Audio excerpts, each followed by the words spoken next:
Hai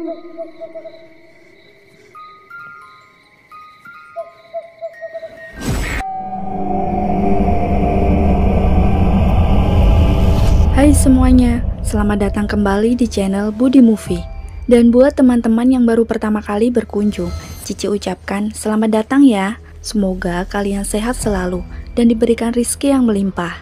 Pada kesempatan kali ini, saya akan mereview sebuah film yang berjudul Tumbal Kanjeng Iblis tahun 2022. Buat yang suka, jangan lupa like dan subscribe ya, biar saya selalu semangat berjuang di muka bumi ini.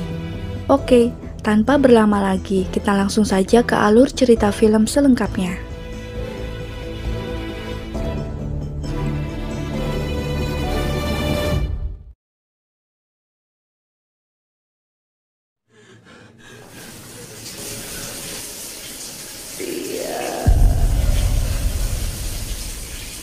Kisah akan berfokus kepada seorang wanita muda yang bernama Tia, yang ditinggal pergi oleh kakaknya bernama Putri, di mana sang kakak kala itu sedang menimba ilmu di luar kota. Namun entah kenapa, tiba-tiba saja tidak ada kabar dan menghilang sejak 2 tahun lalu.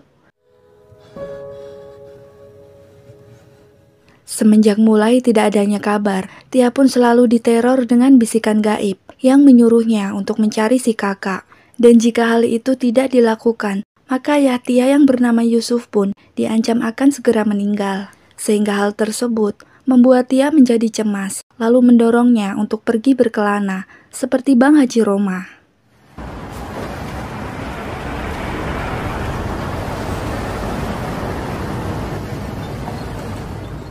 Tia yang kini sudah terlihat di dalam bis harus rela meninggalkan ayahnya seorang diri. Terlebih sekarang ini beliau dalam keadaan sakit.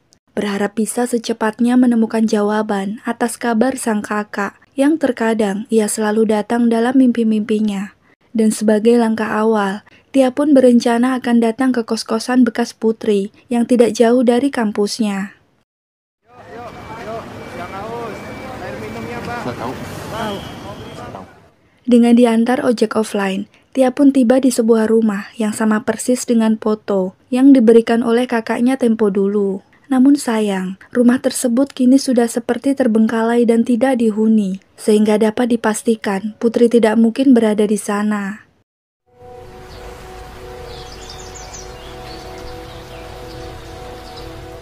Setelah melihat kenyataan yang tidak sesuai dengan harapan, serta sudah lelah mencari, Tia pun berinisiatif untuk mencari kos-kosan terdekat, sembari mengumpulkan informasi tentang kakaknya. Dan beruntung, si tukang ojek ini mengetahui juga mau mengantarkan Tia ke salah satu kos murah yang ada di sekitar daerah itu.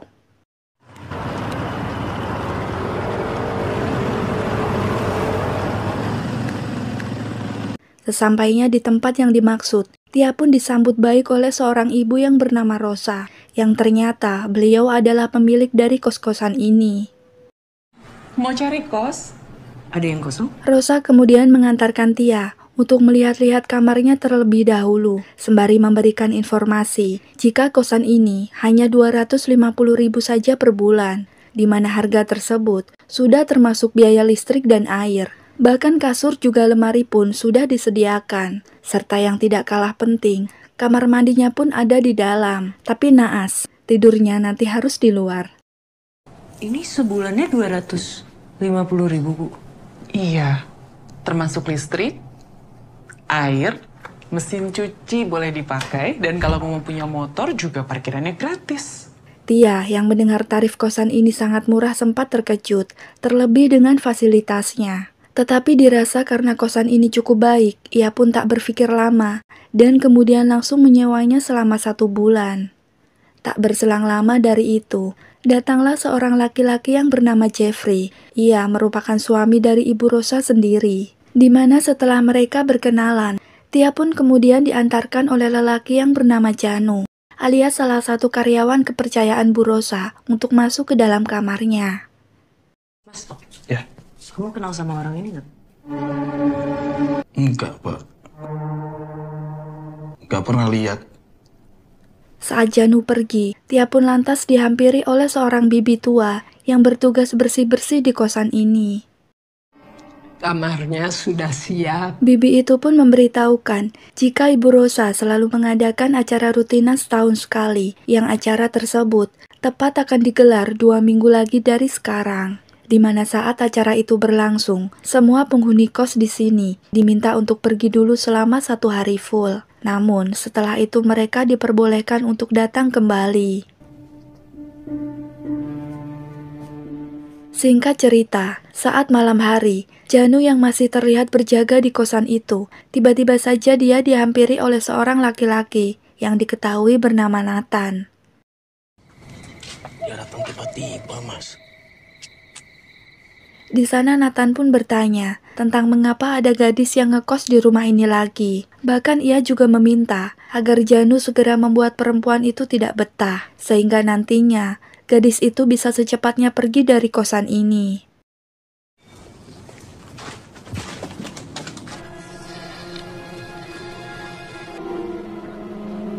Keesokan harinya, Tia terlihat datang ke kampus si kakak dan berniat melakukan investigasi mandiri di sana. Tia pun meminta berkas-berkas tentang Putri kepada si petugas, sekaligus bertanya mengenai status terakhir kakaknya tersebut. Namun di sana, justru pihak kampus mengira jika Putri mundur dan tidak mau melanjutkan kuliahnya di kampus ini lagi. Kami kira kakak kamu sudah ditemukan dan gak mau kuliah di sini lagi.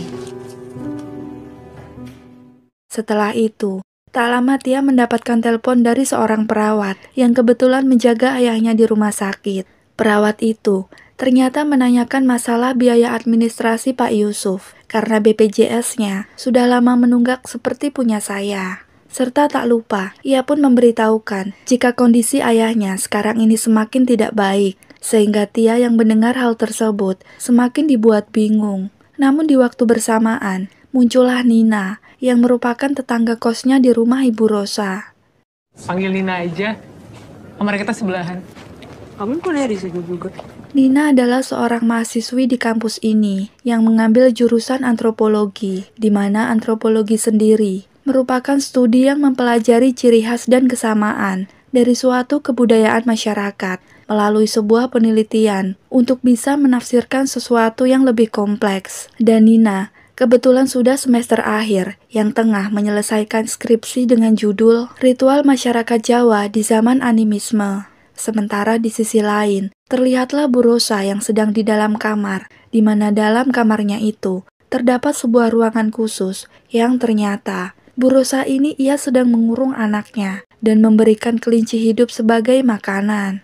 Namun kali ini, si anak sudah merasa bosan dan menginginkan yang lebih ekstrim lagi, yakni bayi manusia.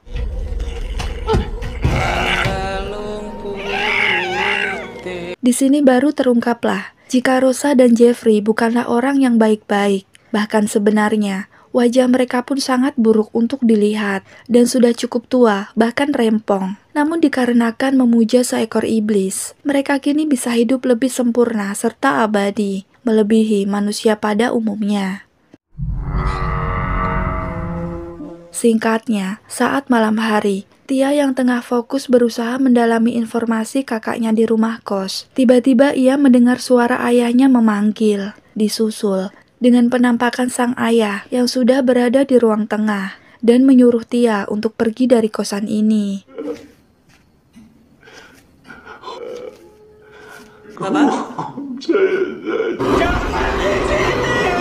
Entah halusinasi atau isyarat, tetapi Tia terpancing untuk mengejar ayahnya tersebut sampai keluar rumah. Namun bukan si ayah yang ia temukan, tetapi justru malah si Janulah yang berada di sana dan menyuruh Tia segera pergi dari sini karena Janu sedang membersihkan lantai yang penuh dengan darah. Tia pun panik bukan kepalang, namun ia berusaha ditenangkan oleh Nina yang datang. Di sana, lantas Tia pun menceritakan kejadian barusan kepada Nina. Tetapi ketika dicek, Nina tidak menemukan apa-apa. Padahal Janu nyatanya sudah bersembunyi di teras sebelah karena ia sedang berusaha meneror Tia sesuai perintah dari Nathan agar ia tidak betah berada di kosan ini.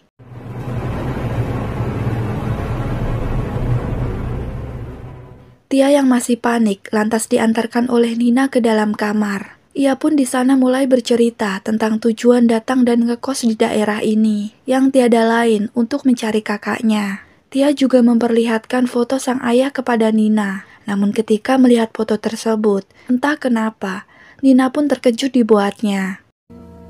Justru terus-menerus aku didatengin sama bapakku. Kamu kenapa? Saat Tia menutup jendela, terlihatlah Nina yang dengan cepat menambahkan kontaknya ke dalam handphone Tia. Kemudian, ia mengirimkan foto Pak Yusuf itu ke nomornya. Lalu Tia pun menghapus histori chatnya dari HP Tia, supaya tidak ketahuan. Dan Nina dengan spontan pun berkata, jika ia sudah memasukkan nomornya di kontak Tia, karena dimaksudkan, jika terjadi apa-apa, Tia bisa menghubunginya kapan saja. Kalau ada apa-apa, kamu butuh sesuatu, kabarin ya.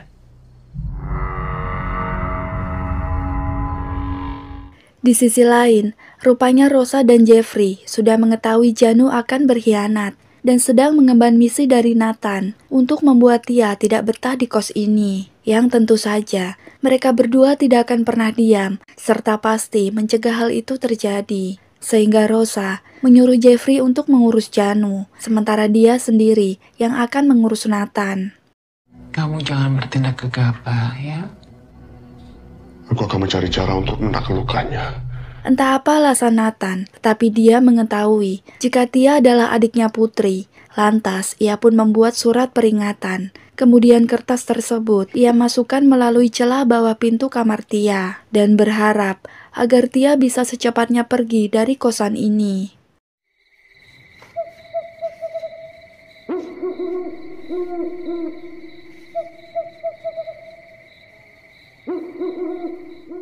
Esok harinya, Nina terlihat sedang bergegas menuju ke rumah dosen untuk menunjukkan foto ayahnya Tia.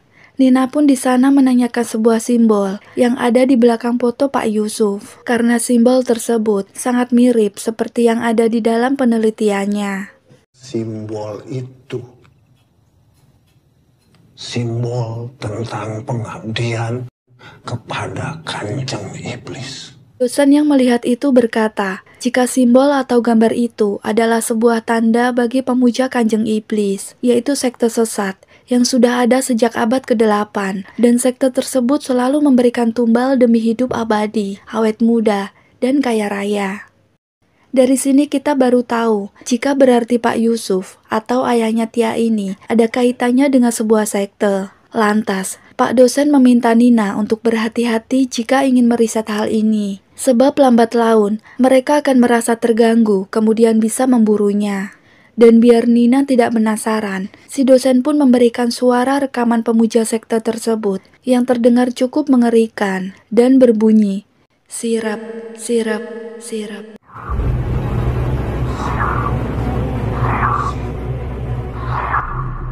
Tia semakin kebingungan karena sampai saat ini ia belum mendapatkan petunjuk keberadaan sang kakak. Dan sekarang malah gelisah karena mendapatkan peringatan untuk pergi dari sini. Ditambah lagi, tiba-tiba saja teleponnya berdering dan mengabarkan kondisi ayahnya semakin memburuk, serta terus menyebut nama dia.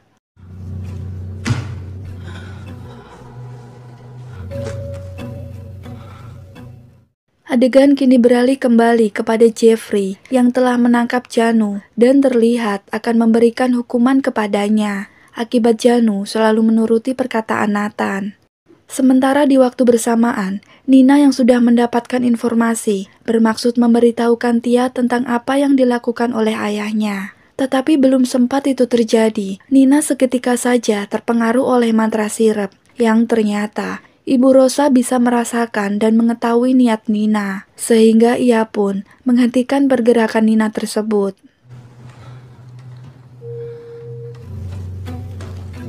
Kembali lagi ke dalam kamar Tia, ia sangat bimbang dengan kondisi ini, hingga sampai berjam-jam waktu terbuang untuk melamun. Dan akhirnya, ia memutuskan untuk pergi dari kosan Bu Rosa. Namun ketika baru sampai di depan gerbang, Tia melihat Rosa sedang membawa Bumil yang diiming-imingi akan diberikan pekerjaan. Padahal nyatanya, Rosa menginginkan janin yang ada di dalam kandungannya untuk makanan si anak di awal film tadi. Angin malam nggak bagus loh buat ibu hamil. Ayo sini. Istirahat, langsung masuk, belok kiri.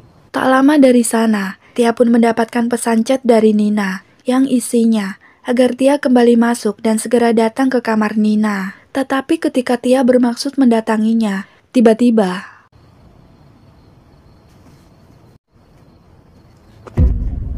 Rosa tiba-tiba ada di hadapan Tia dan membuat dia tersirap, lalu mengakui jika tadi dia bermaksud akan pergi. Namun sekarang ia mengurungkannya. Ternyata pesan chat tadi itu adalah pekerjaan Bu Rosa sendiri yang berpura-pura sebagai Nina. Sehingga semakin terlihat di sini jika Rosa selalu mencegah para gadis untuk keluar dari kos-kosannya.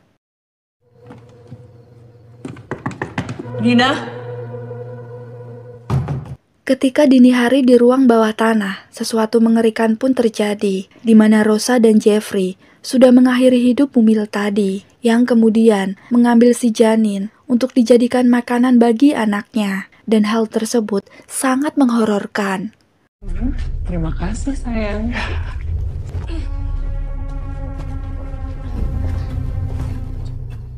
Anak Bu Rosa ini ternyata berwujud tidak wajar, mempunyai tanduk tajam dan berkulit hitam, serta rambutnya pun acak-acakan. Karena dia ini merupakan anak iblis yang terkena kutukan. Namun tidak usah khawatir, sebab sebentar lagi sang anak akan menjadi tampan, bak artis cowok Korea, dan bisa main keluar rumah seperti anak konvensional pada umumnya. Maka dari itu, Bu Rosa pun harus memberikan nutrisi yang baik, seperti janin yang masih segar. Film kembali lagi kepada Tia, di mana ketika ia sedang merenung, tak lama terdengarlah suara ketukan pada jendela kamar. Dan tak disangka, ternyata itu adalah Nathan yang meminta Tia untuk mendatanginya di parkiran.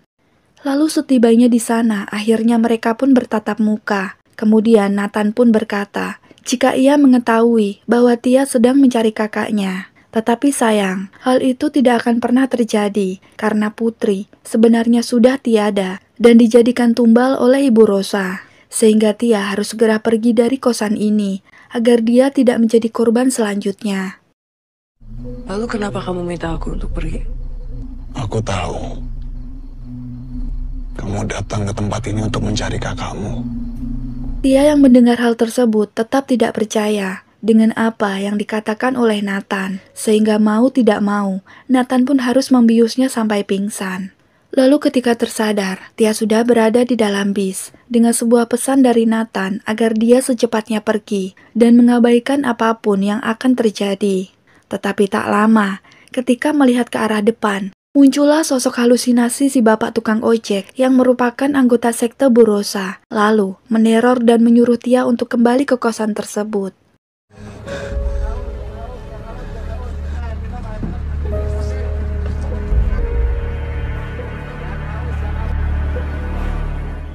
Siang berlalu, kini akhirnya acara keluarga besar Bu Rosa pun akan segera digelar, di mana sudah terlihat Tia kembali ke kosan itu dan segera menuju ke kamar Nina. Ia pun langsung mengetuk kamarnya, namun sayang tak kunjung dibuka, sehingga akhirnya dia pun terpaksa mendobrak pintu tersebut, yang alhasil ternyata Nina tidak ada di sana. Tia melihat sebuah lemari di kamar Nina yang mirip sekali seperti pada mimpinya. Lalu dengan segera, ia kemudian menggeledah isi lemari tersebut dan menemukan sebuah fakta mengejutkan di balik lemari itu, yang mana terlihatlah silsilah ayahnya yaitu Pak Yusuf yang sudah dibuat oleh almarhum Putri selama ia ngekos dulu.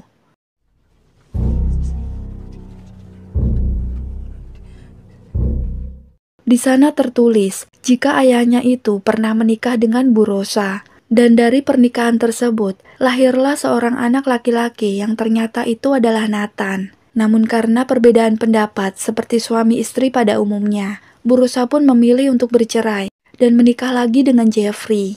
Lalu dari pernikahan mereka lahir seorang anak iblis bernama Abdi yang sekarang dikurung di dalam kamar.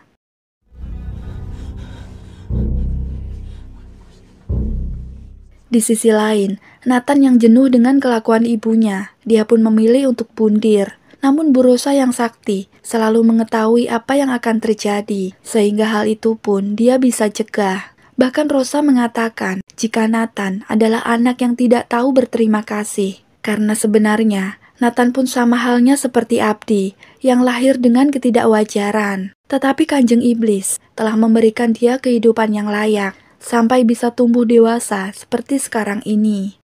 Nathan kemudian dibawa dan berakhir dengan diikat di ruang bawah tanah oleh ibunya. Sementara di sisi lain, Nina terlihat sudah didandani dengan cantik untuk dijadikan tumbal pada ritual kali ini. Kemudian, Rosa terlihat meletakkan kedua ibu jarinya ke lubang hidung, menyatukan kelingkingnya, lalu kedua tangannya diangkat mengarah ke langit. Setelahnya, ia membaca mantra yang berbunyi, "Cer gobang kocir." Hehe, salah. Sirap.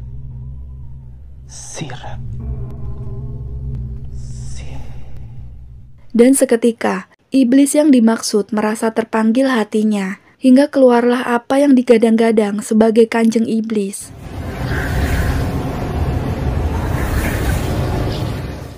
Kembali lagi kepada Tia yang mencoba mencari tahu lebih dalam. Dia memasuki kamar Bu Rosa, dan di sana dia pun menemukan foto ayahnya bersama Bu Rosa. Kemudian tak lama, ia melihat sebuah ruangan rahasia yang ketika dicek, siap-siap kaget.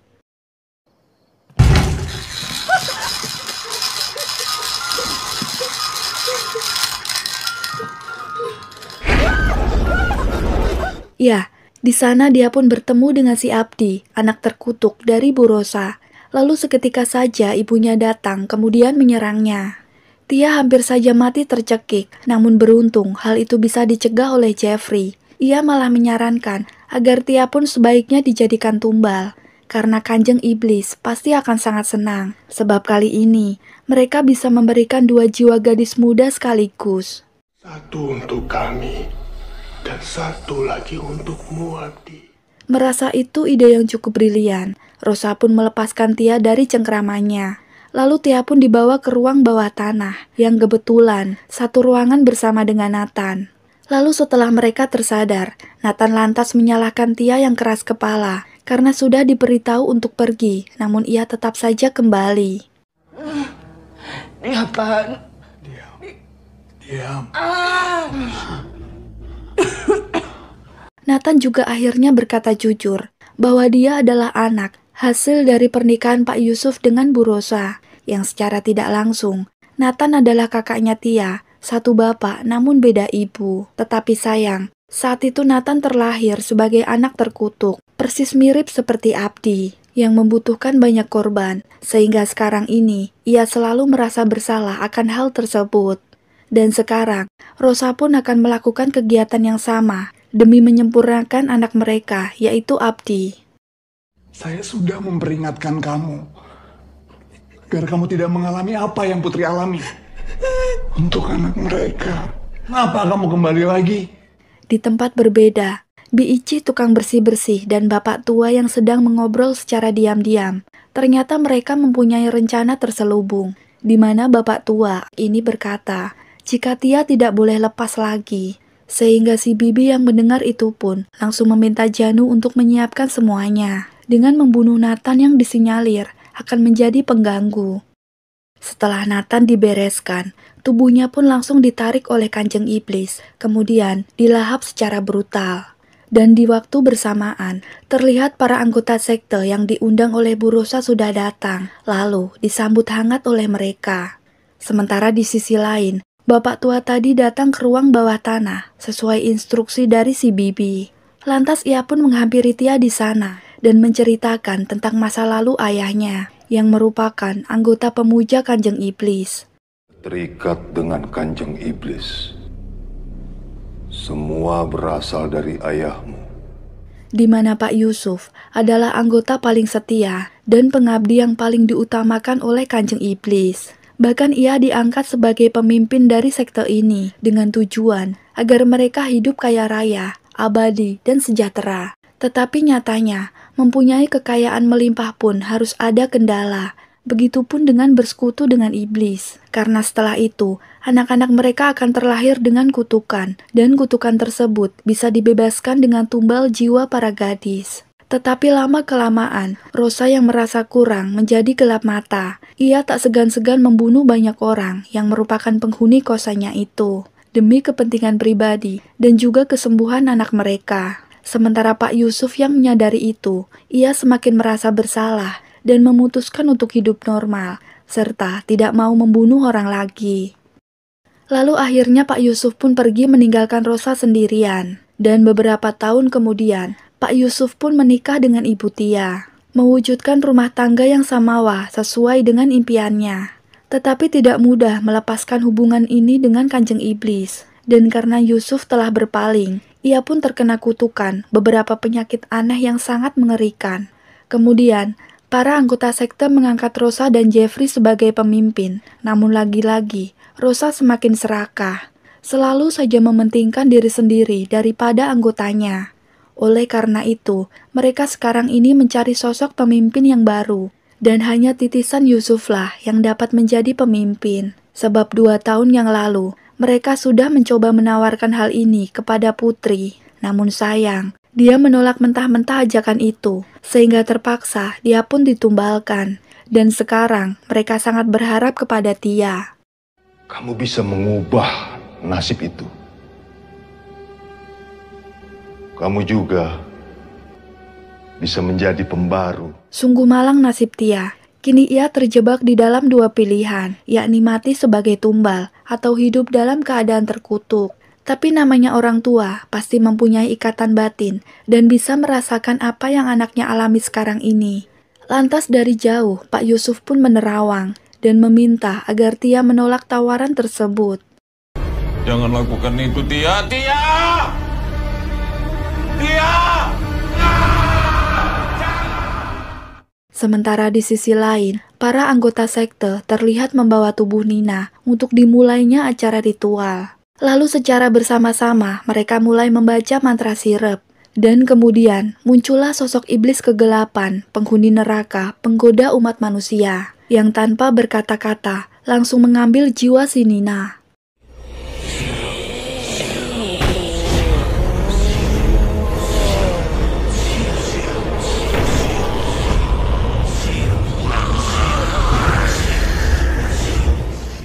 Nina kini sudah tiada, dan seketika tubuhnya perlahan mulai membusuk. Namun setelah itu hal aneh terjadi, di mana wajah Rosa dan Jeffrey masih mengerikan. Padahal kan barusan mereka sudah memberikan tumbalnya.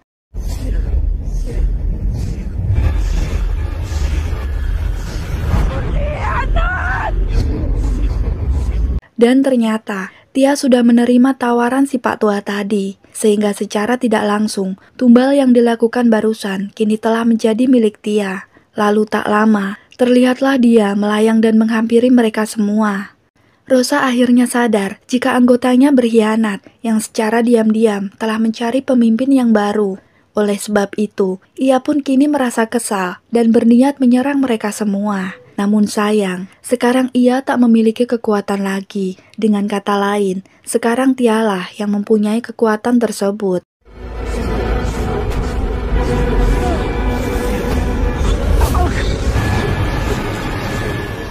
Saat ini, Tia sudah resmi menjadi pemimpin yang baru, dan hal tersebut pun diketahui oleh Pak Yusuf. Jika anaknya sekarang telah bersekutu dengan iblis, ia sangat kecewa dibuatnya. Lalu Pak Yusuf pun memilih untuk bundir di rumah sakit. Kemudian tak lama tubuhnya pun ditarik oleh Kanjeng Iblis, pujaannya dahulu kala.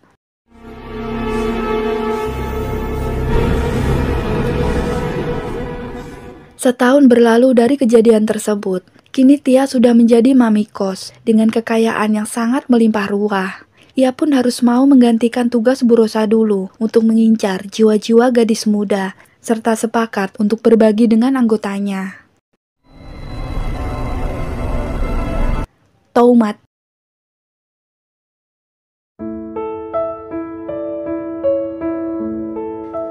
Ada sebuah istilah di mana buah jatuh tidak akan jauh dari pohonnya. Begitupun dengan yang terjadi pada keluarga ini. Walau Tia yang sedari awal seperti baik, namun pada akhirnya dia juga harus melakukan kesalahan yang sama, seperti perbuatan orang tuanya di masa lalu. Berarti bisa jadi bahwa istilah tersebut memang benar. Namun jangan takut, dalam satu manggar kelapa tidak akan sama buahnya. Ada yang kecil, ada juga yang besar. Bahkan ada yang jatuh sebelum bisa dipanen. Dan hal tersebut menandakan jika nasib seorang anak tidaklah sama, walaupun berasal dari pohon yang sama. Seperti Nathan dan Putri, walau mereka dari keturunan pemimpin sekte, tapi mereka tidak ingin hidup seperti orang tuanya. Sehingga pesan yang bisa saya ambil dari film ini adalah, tidak ada yang terjadi secara kebetulan oleh takdir, karena kita sendirilah yang menciptakannya dengan tindakan. Jangan pernah menukar keyakinan akibat kekurangan rezeki, tetapi takutlah kalau rezeki tersebut tidak berkah akibat kurangnya rasa bersyukur. Sampai di sini dulu pembahasan film kali ini. Saya Cici dari Budi Movie undur diri, dan sampai jumpa di alur film horor selanjutnya. Assalamualaikum.